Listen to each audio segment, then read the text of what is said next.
Good morning बच्चों, एक बार पुनः मैं आप सभी के सामने विज्ञान की जो आपकी पुस्तक है उसके 1 से 5 अध्याय तक के महत्वपूर्ण क्वेश्चन लाया हूं। और आइए इनको एक बार जल्दी से क्विक रिवीजन करते हैं। पेपर के लिए अति महत्वपूर्ण है, आप सभी इन पर जरूर ध्यान दीजिए। पहला क्वेश्चन है, मक्का उगाने के लिए निम्नलिखित में से कौन सी परिस्थिति आवश्यक नहीं है? तो निम्न तापमान नहीं होना चाहिए और सारी चीज़ें आवश्यक हैं। अदरक के प्रवर्धन के लिए निम्नलिखित में से किसका उपयोग किया जाता है? तो तना का किया जाता है। चलिए आगे देखिए, जैव खाद के संबंध में निम्नलिखित में कौन सा कथन सही नहीं है, मतलब कौन सा कथन गलत है? तो यह पोषक तत्वों में संतुलित मात्रा में होता है। जो जैव खाद होती है इसमें संतुलित मात्रा में नहीं होते।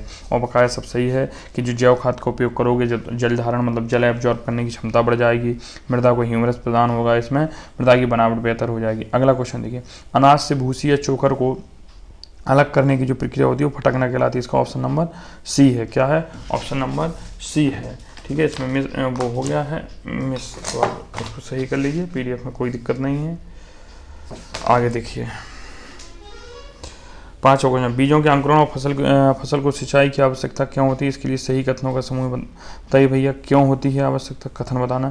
तो बीजों के अंकुरण के लिए आर्द्रता की आवश्यकता होती है, सही है। पौधे में पोषक तत्वों का अवशोषण खुली हुई अवस्था में ही होता है, ये सही है। सिंचाई में फसलें गर्म वायु प्रवाह बचती हैं, गलत। सिंचाई से मृदा की बनावट बेहतर होती है, गलत। तो इसका ऑप्शन कौन होगा? इसका ऑप्शन होगा पहला और दूसरा। इसका ऑप्शन कौन सा होगा? पहला और दूसरा। आगे चलते हैं, चलिए भैया, हाँ 6वां क्वेश्चन देखते हैं, खेत से खरपतवार निकालने के लिए किसान को निम्नलिखित में किस औजार का प्रयोग करना होता है? तो खरपतवार निकालने के लिए कुदाली का प्रयोग करता है। ठीक है, आगे देखो, आगे उर्वरकों के संबंध में कौन सा कथन सही नहीं है? तो जो उर्वरक होते के संबंध में कौन सा कथन सही नहीं है? उर्वरकों के संबंध में ये उपज बढ़ाते हैं, सही है, ये तो सही है। अत्यधिक उपयोग से मृदा में पोषक तत्वों का संतुलन बिगड़ जाता है, ये भी सही है। सामान्यतः इनका कम मात्रा में उपयोग किया जाता, सही है। ये पर्यावरण हितैषी, ये गलत है, ये पर्यावरण हितैषी नहीं होते क्योंकि ये मृदा प्रदूषण फैलाते हैं उर्वरक। आगे देखो, फसल पर खरपतवारों के दुष्प्रभाव से सही कथन का चयन कीजिए।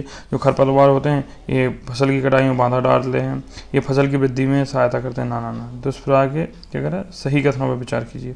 तो ये तो नहीं है, वृद्धि में सहायता नहीं करते, वृद्धि में बाधा डालते हैं। ये फसल के पौधों के साथ साथ जल, पोषक तत्व, स्थान और प्रकाश के लिए प्रतिस्पर्धा करते हैं, ये सही है। ये पौधों की वृद्धि पर प्रभाव डालते हैं, ये सही है। तो 1, 3, 4 पहला ही ऑप्शन हो जाएगा। इस प्रकार के आपके प्रश्न पूछे जाएंगे। 9, मृदा को ढीला करने और उलट पलट करने की प्रक्रिया को क्या कहते हैं? तो जुताई और हल चलाना कहते हैं। ऑप्शन नंबर सी होगा। हमारे देश में मानसून का मौसम किन महीनों में आता है? तो हमारे देश में जून से सितंबर के बीच में मानसून आता है। चलिए 11वां क्वेश्चन देखिए, सिंचाई की वह विधि जिसमें पानी को पौधे की जड़ों के पास बूंद बूंद करके डाला जाता है वह कहलाती है? तो कहलाएगी तुम्हारी ड्रिप विधि। क्या कहलाती? ड्रिप विधि कहलाती है। ठीक है, लीवर और घिरनी विधि आपने पढ़ी होगी। निम्नलिखित में कौन सा उपकरण सिंचाई के लिए उपयोग में किया जाता है? तो चैन पाइप, सिंचाई के लिए चैन पाइप होता है। आगे देखो, बीज बोने से पहले खेत की मिट्टी को भुरभुरी उपजाऊ बनाने के लिए कौन सा कार्य किया जाता है? तो इसकी जुताई की जाती है। ऑप्शन नंबर बी है। अब यही तो पूछेगा नहीं, पहले क्या की जाती है? जुताई की, पहले खेत में नमी होनी चाहिए, फिर जुताई होगी, जुताई के बाद बुवाई होगी, बुवाई के बाद फसलों में मतलब क्या होगा? खरपतवार को हटाना होगा, फिर फसलें पकेंगी, फसलें के पकने के बाद अनाज घर आएगा। तो इस सीक्वेंस याद रखना, कभी कोई सीक्वेंस से क्वेश्चन बन जाता है। निम्नलिखित में कौन सा कथन सही है? केवल अच्छी बीजों के प्रयोग से ही अधिक उपज मिलती है, सही है भैया। फसल चक्र अपनाने से मृदा के पोषक तत्वों का संतुलन बना रहता है, सही है, ये दोनों सही हैं। सभी फसलें बीज से ही उगाई जाती, तो नहीं, ये नहीं होता है। भंडारण से पहले फसलों को सुखाने की आवश्यकता नहीं होती है, ये भी गलत है। तो कौन सा कथन सही है? केवल अच्छी अच्छी नहीं, तो सिर्फ बी सही है। फसल चक्र अपनाने से मृदा पोषक तत्वों में होती है। भारत में सरसों की खेती मुख्यतः किस मौसम में होती है? तो इस मौसम में, और इसमें तो ये होना चाहिए सरसों की खेती किस वो होती, कौन सी होती? तो सरसों की खेती जो होती है भैया अपनी सर्द में होती है, रबी की फसल होती है। आगे चलिए, वो क्वेश्चन मिस हो गया। निम्नलिखित में से कौन सा कार्य खेत में केंचुओं और सूक्ष्मजीवों की वृद्धि को बढ़ावा देता है? तो जैविक खाद का प्रयोग सूक्ष्मजीवों और केंचुओं को वृद्धि में क्या देता है? बढ़ावा देता है। आगे चलिए,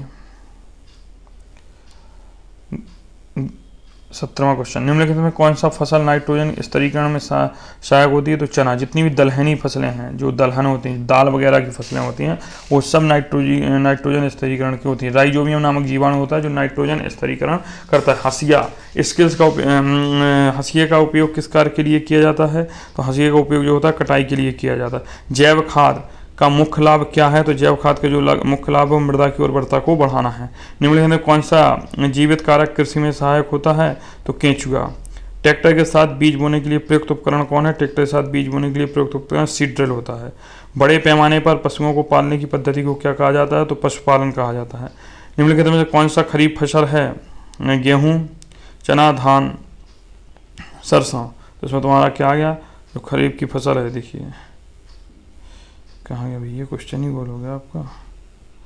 सी, धान है खरीफ की फसल, ठीक है। चलो, रबी जायद की फसलें कमेंट बॉक्स में लिख के बताओ। फसल की उपज कम होने पर एक संभावित कारण क्या हो सकता है? तो कीटों का आक्रमण। फसल की उपज कम होगी तो संभावित कारण एक तो कीटों का आक्रमण होगा।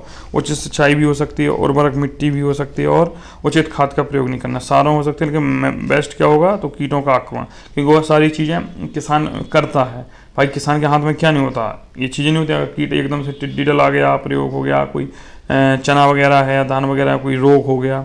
पर्यावरण हितैषी कृषि उपकरणों के उपयोग का मुख्य उद्देश्य क्या होता है? उत्पादन घटाना, पर्यावरण की रक्षा करना, मिट्टी को नुकसान पहुंचाने से बचाना, फसल नष्ट होने। तो पर्यावरण की रक्षा करना, क्योंकि पर्यावरण हितैषी है। धान की खेती मुख्यतः किस मौसम में की जाती है? तो यहाँ पर देखिए मौसम नहीं, खरीफ की मतलब धान की खेती किस मौसम की जाती है? तो यहाँ पे अगर मौसम आप आए विकल्प को काट लीजिए तो ये बरसात के मौसम में स्टार्टिंग होती है, ठीक है। खरीफ की फसल है। आगे चलो, फसल उत्पादन की प्रक्रिया में सबसे पहला चरण कौन सा होता है? तो फसल उत्पादन की प्रक्रिया में सबसे पहला चरण जो होता है वो उसको जुताई करना कहते हैं। खरपतवारों को नष्ट करने के लिए प्रयुक्त रसायन को क्या कहते हैं? तो जो खरपतवारों को नष्ट करने वाले होते हैं खरपतवार नाशी कहलाते हैं। कृषि कार्यों के लिए सही क्रम कौन सा है? तो देखो भैया, अभी हम बोले थे ना इस प्रकार से, पहले तो जुताई, फिर बीज का बोना, फिर खाद देना, फिर सिंचाई करना, खरपतवार निकालना और कटाई करना। इस क्वेश्चन को याद रखिए, ऐसे क्वेश्चन आते हैं एग्जाम में बहुत ज़्यादा। इसको लिख लीजिए कहीं, पिछली बार पूछे गए थे 2 क्वेश्चन, तो पूछे जा सकते हैं।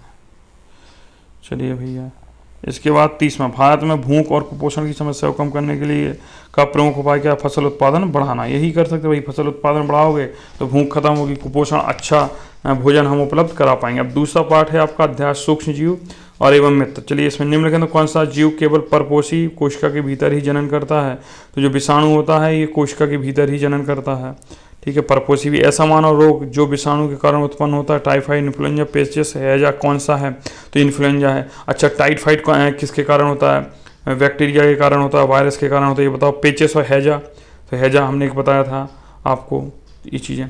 परपोषी की कोशिका के भीतर मौजूद रोगजनक सूक्ष्मजीव किन औषधियों से मर जाते हैं? तो प्रतिजैविक औषधियाँ होती हैं, इनके कारण मर जाते हैं। लाइकेनों के भीतर सहजीवी संबंध बनाने वाले 2 सूक्ष्मजीव कौन होते हैं? तो शैवाल और फफूंद होते हैं। शैवाल और फफूंद का प्रेम ही होता है जो लाइकेन को जन्म देता है। आगे देखो, डबल रोटी बनाने के दौरान उत्पन्न होने वाली गैस कौन सी है? तो कार्बन डाइऑक्साइड है। कौन सी है? कार्बन डाइऑक्साइड है। वह रोग जो एक प्रोटोजोआ प्राणी द्वारा उत्पन्न होता है क्या कहलाता है? कीट। प्रोटोजोआ, तो डेंगू भी प्रोटोजोआ द्वारा होता है। चलिए आगे देखो और देखते हैं और ऑप्शन में क्या है। मलेरिया भी है, तो मलेरिया भी होता है। अब पोलियो, खसरा, तो डेंगू नहीं होता है प्रोटोजोआ के द्वारा, प्रोटोजोआ के द्वारा मलेरिया ही होता है। पोलियो और खसरा किसके कारण होते हैं? बताना, ठीक है। ये सारे रोग आपको बताने हैं। मलेरिया होता है प्लाज्मोडियम परजीवी, इसका वाहक जो होता है वो कौन होता है? मच्छर होता है, ठीक है। मादा मच्छर होता है। कौन सा मादा मच्छर होता है ये आप बताएंगे। आगे चलिए, पहेली ने अपने बगीचे में 2 गड्ढे और भी खोदे। उसने खेती से बचे हुए अवशेषों को पॉलीथिन में थैली में भरकर एक गड्ढे में डाल दिया और अवशेष बिना पॉलीथिन के गड्ढे बी में डाल दिए। 1 महीने बाद उसने क्या देखा? बी गड्ढे की अपेक्षा ये गड्ढे के अवशेष जल्दी विघटित हो गए। ये गड्ढे की तुलना में बी गड्ढे के अवशेष तेजी गति से विघटित। देखिए, इसने क्या थैली में भरकर ए गड्ढे में डाल दिए। तो देखो, जो ए गड्ढे वाले हैं थैली है डाल दिए, वहीं अवशेष बिना पॉलीथिन के बी गड्ढे में डाल दे, तो ए गड्ढे की तुलना में बी गड्ढे का अवशेष तेजी, क्योंकि देखो पॉलीथिन तेजी से विघटित नहीं होते, तो ए गड्ढे की तुलना में बी गड्ढे का अवशेष तेजी से क्या होगा? विघटित होगा। ये ऑप्शन होगा। चले, हमारे शरीर की कोशिकाएं रोगजनकों से लड़ने के लिए क्या उत्पन्न करते हैं? तो ये रोगजनकों के लड़ने से ये प्रतिरक्षा एंटीबॉडी उत्पन्न करते हैं। टाइफाइड किस प्रकार का रोग है? तो टाइफाइड जो है वो जीवाणु जनित रोग है, जीवाणु बैक्टीरिया जनित रोग है। हैजा जो है वो वायरस विषाणु जनित रोग है। हैजा किस प्रकार का रोग है? तो इसमें आ गया जीवाणु जनित रोग है। अच्छा हमने क्या किया दिया, ओहो सॉरी, हैजा जो है वो भी जीवाणुजनित रोग है। आइए तो हम इसी क्रम में सारे रोग एक बार रिवाइज कर लेते हैं कि जीवाणुजनित रोग होगा। चलिए देखते हैं। अब हम पहले जीवाणुजनित, आप एक नोट निकाल लीजिए, उसमें लिख लीजिए जीवाणुओं से जो बैक्टीरिया होने वाले रोग हैं, प्लेग है, टीबी है, टेटनस, टाइफाइड। ठीक है, तो टाइफाइड देखो इसमें है ही कि जीवाणुजनित रोग है। इसके बाद कुष्ठ रोग, न्यूमोनिया, हैजा, कॉलेरा, ये भी जीवाणुजनित है। ठीक है, और एक होता है ये, तो इसको आप याद रख सकते हैं, plague, diphtheria, TB, tetanus, typhoid, काली खांसी, कुष्ठ रोग, लेप्रोसी कहते हैं, हैजा, न्यूमोनिया, ये सारे जीवाणुजनित रोग होते हैं। पढ़ाने समय बेटा जल्दी जल्दी में कभी मिस्टेक हो जाती है, इसलिए हमने सब बता दिए आपको। अब वायरस जनित लिखिए वायरस से होने वाले रोग, तो rabies, chicken pox, hepatitis, measles जिसे खसरा कहते हैं, पोलियो, डेंगू वायरस से होता है। ठीक है, रूबेला, जीका, एड्स और स्वाइन फ्लू, बर्ड फ्लू, ये वायरस या विषाणु से होने वाले रोग हैं। ठीक है, आगे देखो, डेंगू जो है अभी हम बताया था, ये मादा एडीज एजिप्टाई से होता है। ठीक है, आगे देखो, आगे अब आप लिख लीजिए प्रोटोजोवा से होने वाले रोग। तो पहला है पायरिया, जो दांतों में हो जाता है। ठीक है, मलेरिया होता है प्लाज्मोडियम परजीवी से, मादा एनीफ्लीज मच्छर इसका वाहक होता है। काला जार जिसे निस्मानिया कहते हैं, पेचिस और निद्रा रोग, ये आपके प्रोटोजोवा से हो गए। चलो यहीं आप कवक से होने वाले रोग भी आप लिखिए, भाई पीडीएफ में नहीं, मैं आपको मौके बता रहा हूँ।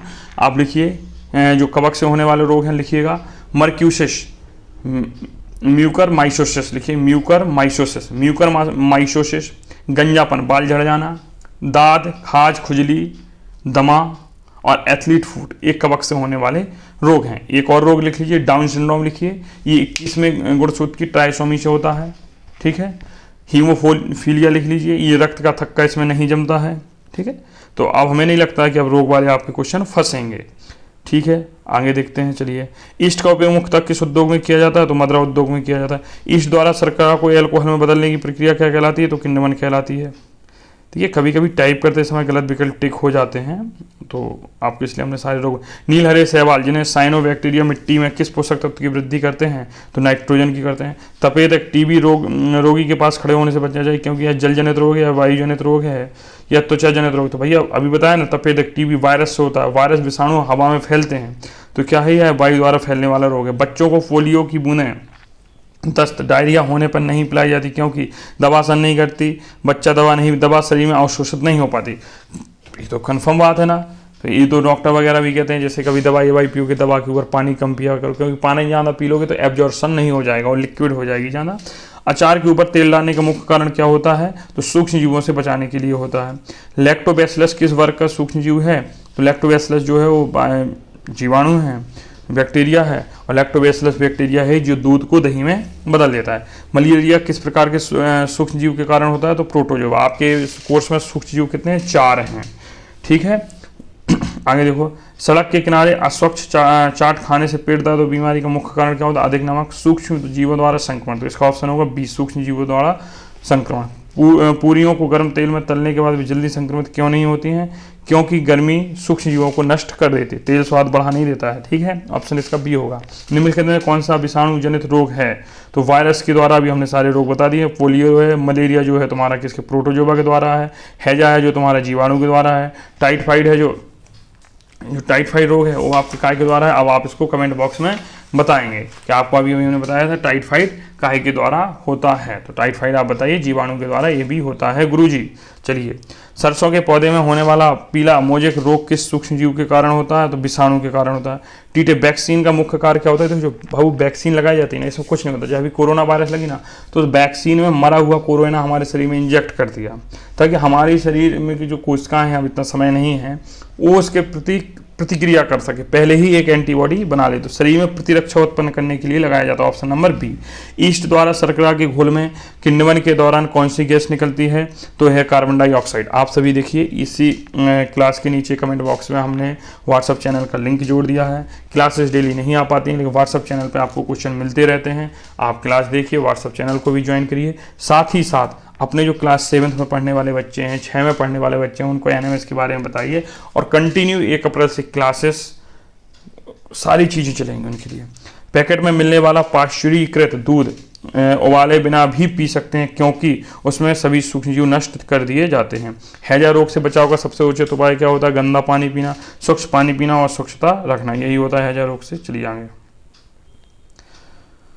ये पार्ट भी खत्म हो गया। मच्छरों की संख्या को नियंत्रित करने का सबसे प्रभावी उपाय क्या है? तो पानी को इकट्ठा ना होने देना। आगे देखो, ऊपर एक दो क्वेश्चन मिस हुए थे, उनको हमने सुधार दिया है और जल्दी में हो जाते हैं बाबू।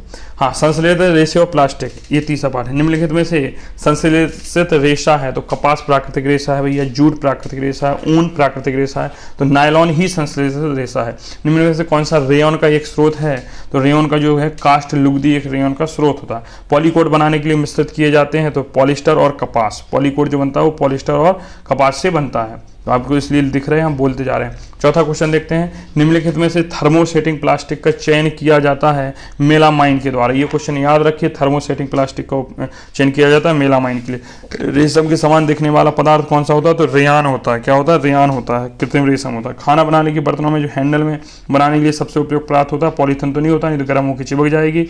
पीवीसी नहीं होता, नायलॉन नहीं होता, बेकेलाइट होता है। बेकेलाइट भी दो प्रकार के होते हैं, लेकिन बेकेलाइट याद रखिएगा।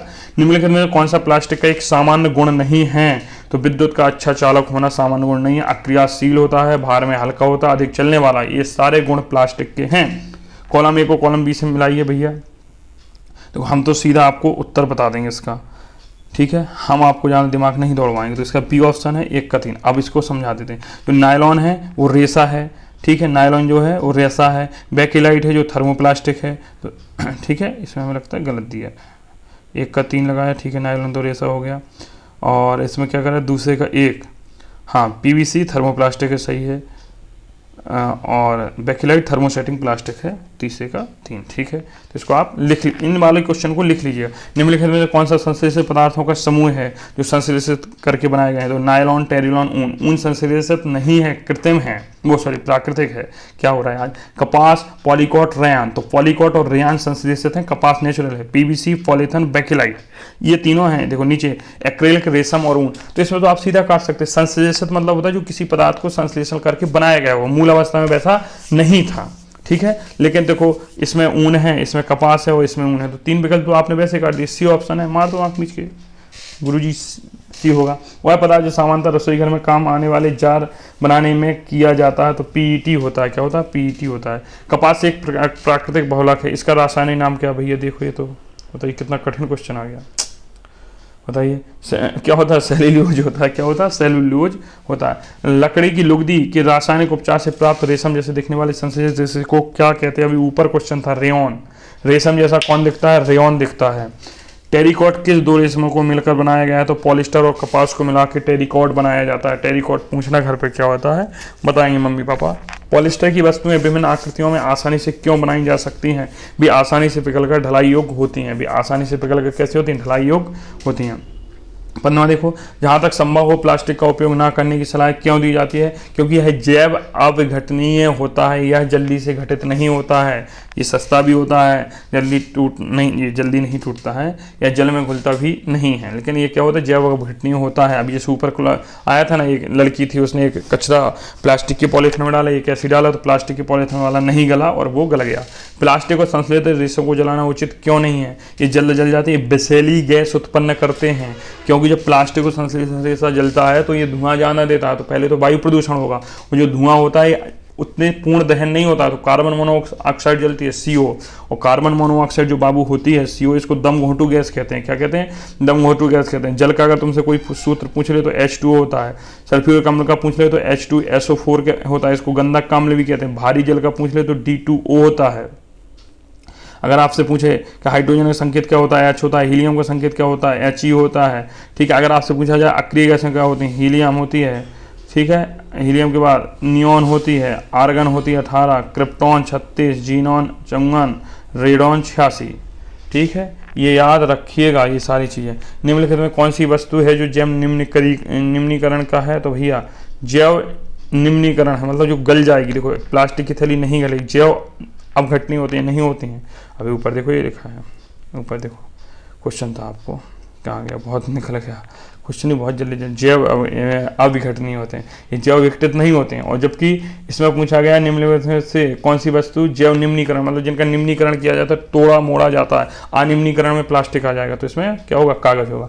प्लास्टिक की बाल्टी को लोहे की बाल्टी की तरह जंग क्यों नहीं लगता है? देखो भैया, क्योंकि यह पानी में घुल जाती नहीं है, रासायनिक अपक्रिया नहीं करती है, यह नहीं करती है। इसलिए जो बेकेलाइट से या थर्मोसेटिंग प्लास्टिक से बने हुए बर्तन होते हैं उनका प्रयोग खाना में किया जाता है। पहाड़ों पर चढ़ने के लिए नायलॉन की रस्सी का उपयोग किया जाता है, क्यों? बहुत भारी होती है, गलत, यह मजबूत और लचीली होती है। जितना भी संश्लेषित रेशा होता है ये मजबूत बहुत होता है। एक्रिलिक से बने कंबल का लोग क्यों पसंद करते हैं? बहुत भारी होता है, सस्ता, हल्का, ऊन जैसा प्रतीत होता है। तो ऑप्शन नंबर बी। पीवीसी और बेकेलाइट में मुख्य अंतर क्या है भैया? तो पीवीसी थर्मोप्लास्टिक है और बेकेलाइट थर्मोसेटिंग प्लास्टिक है। देखो भाई थोड़ा, पीवीसी जो है वो थर्मोप्लास्टिक है और बेकेलाइट थर्मोसेटिंग प्लास्टिक है। अब ये मत पूछना गुरुजी ये क्या होता है, ई होने के लिए समय निकल गया, अब जब अगला बैच आएगा उसको बताया जाएगा ये क्या होता है। चलिए आगे। बहुलक की छोटी इकाई को क्या कहते हैं? तो मोनोमर कहते हैं। ठीक है, मोनोमर, मोनो मतलब एक होता है, पॉली मतलब बहुत से होते हैं। यौगिक क्या होते हैं? दो या दो से अधिक तत्वों का जो मिश्रण बनता है वो यौगिक कहलाता है। एक समान अनुपात में होना चाहिए, जैसे H2O है तो यौगिक होता है। ठीक है, आगे चलो भैया। संश्लेषित रेशों को किस नाम से जाना जाता है? तो संश्लेषित रेशों को कृत्रिम रेशा भी कहते हैं। पहला पूर्ण रूप से संश्लेषित रेशा कौन था? तो नायलॉन था। कौन था? नायलॉन था। ऊन जैसा दिखने वाला रेशा कौन है? कितनी बार क्वेश्चन आया, ठीक है, रेयॉन। और वो रेशम जैसा दिखने वाला रेयॉन है और ऊन जैसा दिखने वाला एक्रिलिक है। देखो रेयॉन जो है वो रेशम जैसा दिखता है और ऊन जैसा एक्रिलिक। देखो क्वेश्चन में यही तो कंफ्यूजन हो गया, थोड़ा घटना सावधानी हटी, दुर्घटना घटी। चलिए आगे। कॉकरी, कप प्लेट बनाने के लिए प्लास्टिक का उपयोग किया जाता है, तो मेलामाइन प्लास्टिक का उपयोग किया जाता है। कौन सा मेलामाइन का उपयोग किया? पदार्थ, धातु और निम्नलिखित में कौन सा एक धातु नहीं है? तो जो भैया धातु नहीं है वो सल्फर नहीं है। पदार्थ जो हथौड़े से पीटने पर चपटा हो जाता है उसको क्या कहते हैं? जिंक का दाना कहते हैं। निम्नलिखित में से कौन सी एक अधातु है? तो जो अधातु है कोयले का टुकड़ा है, और तो सारी धातु हैं। पदार्थ जिन्हें खींचने पर तारों में बदला जा सकता है तन्य कहलाते हैं। तन्य कौन से होते हैं भैया? धातु होते हैं। अब इसमें धातु तो सब हैं, तो वे पदार्थ जिन्हें तारों में खींचकर बदला जाता तन्य कहलाते हैं। निम्नलिखित में कौन सा तन्य पदार्थ नहीं है? तो भैया जो सल्फर है या धातु है ये तन्य पदार्थ नहीं है। सोडियम, कॉपर और एल्यूमिनियम है। जरूरी नहीं सोडियम को भी तन्य किया, लेकिन धातुओं को तन्य किया जा सकता है। धातुएं सामान्यतः कठोर होती हैं। निम्नलिखित में कौन सी धातु अब बात है आसानी से चाकू से काटा जा सकता है? तो सोडियम है जो आसानी से चाकू से काट ले सकते हो उसको। जैसे आप केक काटते हो ना, हैप्पी बर्थडे, ऐसे ही सोडियम को काट सकते हो, मार देगा थू थार।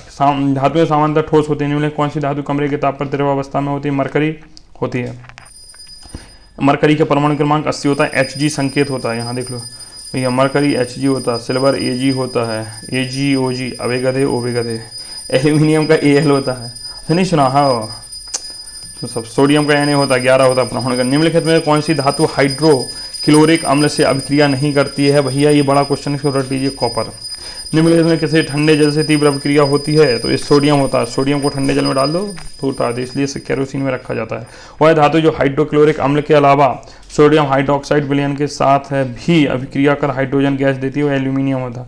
निम्नलिखित में कौन सी धातु वायु में खुला रखने पर अभिक्रिया करती है और आग पकड़ लेती है? तो भैया फास्फोरस होती है। माचिस में भी इसी का लाल फास्फोरस का उपयोग किया जाता है। निम्नलिखित में किस ऑक्साइड का जलीय विलयन नीले डिस्पर्स को लाल कर देता है? सल्फर डाइऑक्साइड का जो जलीय विलयन होता है नीले को लाल कर देता है। कॉपर को विद्युत चालक तारों के रूप में उपयोग में लाने के लिए उनका कौन सा गुण उत्तरदायी होता है? तो भैया तन्यता, रंग, विद्युत का अच्छा चालक होना। कॉपर को विद्युत चालक तारों के रूप में उपयोग में लाने के लिए उनका कौन सा गुण उत्तरदायी ओहो नहीं है? तो रंग से कोई मतलब नहीं, तन्यता है, विद्युत का अच्छा चालक या ठोस है। ओ महाराज क्वेश्चन ही सही ना पड़े हैं। चलिए आगे अगला क्वेश्चन देखिए। दो नरम धातुओं के नाम कौन से हैं जिन्हें चाकू से आसानी से काटा जाए? सोडियम, भैया सोडियम देख के मार दो। पोटेशियम भी काट लेंगे। पोटेशियम को कैसे लिखते हैं? 19 परमाणु क्रमांक है। चलो, वह है कौन सी धातु है जो हमारे जीवन के लिए आवश्यक हो, सभी जीवों के श्वसन के समय ग्रहण की जाती है? तो ऑक्सीजन है भैया, ऑक्सीजन है। यहीं पे एक धातु होती है जो हमें रोगों से बचाती है, वो आयोडीन होती है। आयोडीन की कमी से घेंगा रोग हो जाता है। अगर टेडपोल को मेढक में बदलना है। कायंत्रण के लिए जल में आयोडीन का होना आवश्यक है। इस कायंत्रण की प्रक्रिया जो होती है थायरॉक्सिन हार्मोन से होती है। थायरॉक्सिन हार्मोन जो है वो किससे निकलता है तो बताना। एड्रिनल हार्मोन कहाँ से निकलता है ये भी बताना। इंसुलिन हार्मोन कहाँ से निकलता है, इंसुलिन हार्मोन की कमी से मधुमेह रोग हो जाता है, अग्नाशय ग्रंथि से निकलता है। निम्नलिखित में से कौन सी दो अधातुएं उर्वरकों में पाई जाती हैं जो पौधों की वृद्धि में सहायक होती हैं, तो नाइट्रोजन और फास्फोरस सहायक होते हैं। नाइट्रोजन आप देखते हो यूरिया वगैरह में नाइट्रोजन होती है। कौन सी अधातु जल के शुद्धिकरण कीटनाशकों के लिए, तो ये तो क्लोरीन होगी भैया। बैंगनी रंग की एक अधातु अल्कोहल में भूरे रंग का विलयन देती है, ये क्वेश्चन भैया सीधे रट लेना, समझने का नहीं है, तो आयोडीन होती है, रट लेना बस, ठीक है। आगे, जिंक सल्फेट में जल रंगहीन विलयन बनाता है, इसमें कॉपर की कील डालने पर क्या परिवर्तन होगा, तो हरा हो जाएगा। क्या हो जाएगा, हरा हो जाएगा, कोई परिवर्तन नहीं होगा। आगे देखो, घंटियां धातुओं की क्यों बनाए, धातुएं चमकदार धातुएं जो होती हैं वो ध्वनि उत्पन्न करती हैं। कैसी करती हैं, चमकदार भी होती है, कन्फर्म है, हल्की भी होती है, नरम भी होती है, लेकिन नरम नहीं होती, ठोस होती हैं। हाँ, धातुएं ध्वनित्व उत्पन्न करती है, जबकि अधातु ध्वनि उत्पन्न नहीं करती। जैसे कि आपके पास पढ़ा लोहे का कील तो ध्वनि करेगा, लेकिन मास्टर जिस चौक से पढ़ाता है वो ध्वनि नहीं करती। आगे देखो, तापमापी थर्मामीटर बनाने में कौन सा द्रव्य धातु किया जाता है, मरकरी की जाती है। मरकरी एक ऐसी धातु है जो रूम टेम्परेचर में लिक्विड अवस्था में पाई जाती है। जिंक, आयरन और कॉपर में कौन सी धातु अन्य दो धातुओं को उनके लवण विलयन से विस्थापित कर सकती है, तो जिंक है। कॉपर की मूर्ति पर कुछ महीनों बाद हरे रंग की परत जम जाती है, इसका मुख्य कारण क्या होता है, कॉपर कार्बोनेट का बनना। ठीक है, ये क्वेश्चन शायद डिस्टर्ब लग रहा है हमको, एक सेकेंड हम बताते हैं बाबू आप लोगों को। इस क्वेश्चन को अभी छोड़िएगा, इसको छोड़ दीजिए, हम कमेंट बॉक्स में इसको पिन कर देंगे, क्योंकि इसका उत्तर हमको। अगला क्वेश्चन देखते हैं, अगला क्वेश्चन हम देखते हैं भैया, अगला क्वेश्चन कौन सा है। हाँ भैया, कॉपर कार्बोनेट का बनना ही कन्फर्म है। धातुएं विद्युत की अच्छी चालक होती हैं, इसका मुख्य कारण क्या होता है, जो धातुएं विद्युत की अच्छी चालक होती हैं इसका मुख्य कारण होता है इनमें मुक्त इलेक्ट्रॉन होते हैं। क्या होते हैं, मुक्त इलेक्ट्रॉन होते हैं। यदि विद्युत परपथ में लोहे की कील के स्थान पर लकड़ी की छड़ी लगी जाती तो बल्ब क्यों नहीं जलेगा, क्योंकि लड़की सब नहीं, सॉरी, लकड़ी जो होती है विद्युत की कुछ अलग होती है, सब बहनियाँ हैं हमारी। चलिए, कॉपर सल्फेट के विलयन में लोहे के कील डालने पर क्या होगा भैया, विलयन हरा हो जाएगा। आयरन की कमी से पीड़ित रोगी को दी जाने वाली गोली आयरन जैसी क्यों नहीं दिखती है, क्योंकि इसमें आयरन नहीं होता आयरन एगोइक के रूप में। आयरन किसके रूप में होता है, एगोइक के रूप में होता है, बहुत सूक्ष्म बना दिया जाता है। आगे देखिए, विद्युत तार बनाने में किस धातु का अधिक उपयोग किया जाता है, तो कॉपर का उपयोग किया जाता है। जबकि अच्छा विद्युत सुचालक कौन होता है, तो चांदी होती है। लेकिन चांदी का कहानी का तुम सब खचरा चांदी को थूर थार के ले जाएगा, बेच देगा बाजार में सब। धातुओं को पीट कर पतली चादरों में बदलने की गुण को क्या कहते हैं भैया, इसको क्या कहते हैं, आघात बढ़ते हैं, थूर थूर के मारो धातु को, पतली चादर बन जाएगी। अच्छा, सबसे ज़्यादा तन्यता जो होती है ना, वो होती है किसमें, सोने में। 1 ग्राम सोने से 2 किलोमीटर लंबा पतला तार खींचा जाता है, जो हमारी नग्न आँखों से भी नहीं देखा जाएगा। आयरन कॉपर से अधिक अभिक्रियाशील है, इसका प्रमाण है कि आयरन कॉपर को उसके विलयन से विस्थापित कर देता है। ये कुछ हाई लेवल क्वेश्चन है, लेकिन हैं आपके 8 की क्लास के। सल्फर और ऑक्सीजन की अभिक्रिया से कौन सा यौगिक बनता है, तो सल्फर डाइऑक्साइड बनता है। निम्न में से कौन सा धातु है, तो भैया आयरन धातु है। सल्फर, ऑक्सीजन, क्लोरीन अधातु हैं। धातुओं को पीटकर चादरों में बदलने के गुण को अभी ऊपर ही बताया था, आघात वर्धनीयता कहते हैं। तार में बदलने के गुण को तन्यता कहते हैं, इनमें चमक भी होती है। चलिए, कोयला और पेट्रोलियम, विभिन्न पदार्थ जो प्रकृति से प्राप्त होते हैं प्राकृतिक संसाधन कहलाते हैं। ठीक है, यहाँ एक परिभाषा मिल गई भाई, प्रकृति से प्राप्त प्राकृतिक संसाधन कहलाते हैं। ठीक है, खनिज, जल, मृदा, प्लास्टिक, तो क्या है भैया, इसमें प्राकृतिक संसाधन नहीं है, यही कहा होगा। हाँ, नहीं है, तो भैया प्लास्टिक नहीं है। अगर देखो, वायु एक प्राकृतिक संसाधन है जो मानवीय गतिविधियों से समाप्त नहीं होती है, यह अक्षय प्राकृतिक संसाधन। निम्नलिखित में से एक अन्य अक्षय प्राकृतिक संसाधन बताओ। भैया सूर्य का प्रकाश, मानव की औकात नहीं है, औकात के बाहर है सूर्य से उलझने का। उलझेगा, थूर थार रहेगा, उसका टेम्परेचर ही इतना होता है भाई, लेवल वाले आदमियों से उलझना चाहिए ना। निम्नलिखित में से कौन सा समाप्त होने वाला प्राकृतिक संसाधनों का एक युग्म है, कोयला और मृदा। मृदा तो नहीं होगी, वायु और सूर्य का प्रकाश कभी हो ही नहीं सकता है। जल और पेट्रोलियम, तो वन्यजीव और खनिज, वन्यजीव और खनिज, जल और पेट्रोलियम। तो देखो, प्राकृतिक संसाधन पेट्रोलियम ही खत्म हो जाएगा। जल, देखो जल बहुत ज़्यादा है, लेकिन जो पीने योग्य जल है ना वो खत्म हो जाएगा, तो इसका क्या सी, वन्यजीव खत्म नहीं होंगे, इतना औकात नहीं है मानो कि वन्यजीव खत्म कर दिया तो इंसान खत्म है। देखिए, प्रकृति से कभी भी हम प्रकृति से जुड़े हैं, प्रकृति हमसे नहीं है। We belongs to nature, nature not. Gandhi ji ने भी कहा था हमें प्रकृति का संरक्षण रखना होगा। उद्योगों में उपयोगी उत्पाद प्राप्त करने के लिए कोयले का प्रक्रम किया जाता है। निम्नलिखित में कौन सा उत्पाद कोयले से प्राप्त नहीं होता है? तो CNG कोयले से प्राप्त नहीं होती है। कोक, कोलतार और कोल गैस बनते हैं। अच्छा, आप सभी लोग सच बताना, क्लास के बाद आप लोग कमेंट काहे नहीं करते हो? क्लास अच्छी नहीं लगती। आज जिसका कमेंट नहीं आया समझ लिया जाएगा या तो क्लास पूरी नहीं देखा है या वो को क्लास अच्छी नहीं लगी, वो भी लिख दो। गुरुजी सुधार करो, हम सुधार करेंगे। समाप्त होने पर होने वाले प्राकृतिक स्रोत हैं भैया जो मात्रा में असीमित है, नहीं प्रकृति पर निर्भर नहीं है, मात्रा में जो सीमित है वही समाप्त होंगे। मानव गतिविधियों से समाप्त ना होने वाले तो वो वायु और वो है, लेकिन दूषित किया जा सकता है। जीवाश्म ईंधन जिनके अवशेष से प्राप्त होते हैं, केवल मृत पक्षी, केवल देखो कभी भी केवल वाला क्वेश्चन आ जाए तो अधिकतर 99% क्वेश्चन में जहाँ केवल लिखा होता है वो प्रश्न उत्तर होता ही नहीं है, क्योंकि केवल एक नकारात्मक चीज को दिखाता है तो मृत जीव होगा। कोयला किसके अवशेषों से बनता है? तो केवल जंतु, वनस्पति और जंतु दोनों। देखो फिर आगे देखो 8वां क्वेश्चन भैया। मृत वनस्पति के कार्बनीकरण से कौन सा पदार्थ बनता है? तो कोयला बनता है। कोलतार से नैप्थलीन की गोलियां प्राप्त की जाती हैं और इसका उपयोग किसे भगाने के लिए किया जाता है? तो कीट को भगाने के लिए किया जाता है। निम्नलिखित में कौन सा पेट्रोलियम का अवयव नहीं है? तो पेट्रोलियम का अवयव नहीं है जो कोक है। पेट्रोलियम का निर्माण उन जीवों से हुआ है जिनका आवास था समुद्र में। निम्नलिखित में से सही कथन का चयन कीजिए। प्राकृतिक गैस का परिवहन पाइपों द्वारा करना कठिन है? नहीं। आगे देखिए, सही कथन का चयन कीजिए। पाइप द्वारा कठिन नहीं है, नॉर्मल है। आगे देखो, प्राकृतिक गैस का घरों में सीधे उपयोग नहीं किया जा सकता? किया जा सकता है। ठीक है, प्राकृतिक गैसों को संपीड़ित प्राकृतिक गैस CNG के रूप में अधिक दाब पर संग्रहित किया जाता है। ठीक है, ठीक है। प्राकृतिक गैसों का उपयोग विद्युत उत्पादन में नहीं किया। अभी क्वेश्चन का था रमेश, क्वेश्चन ही पकड़ा। चलो, निम्नलिखित में सही कथन बचाएं। प्राकृतिक गैस का परिवहन पाइपों द्वारा करना कठिन है, गलत है। ये तो कर सकते हैं। प्राकृतिक गैसों का घरों में सीधे उपयोग नहीं किया जा सकता, गलत है, किया जा सकता।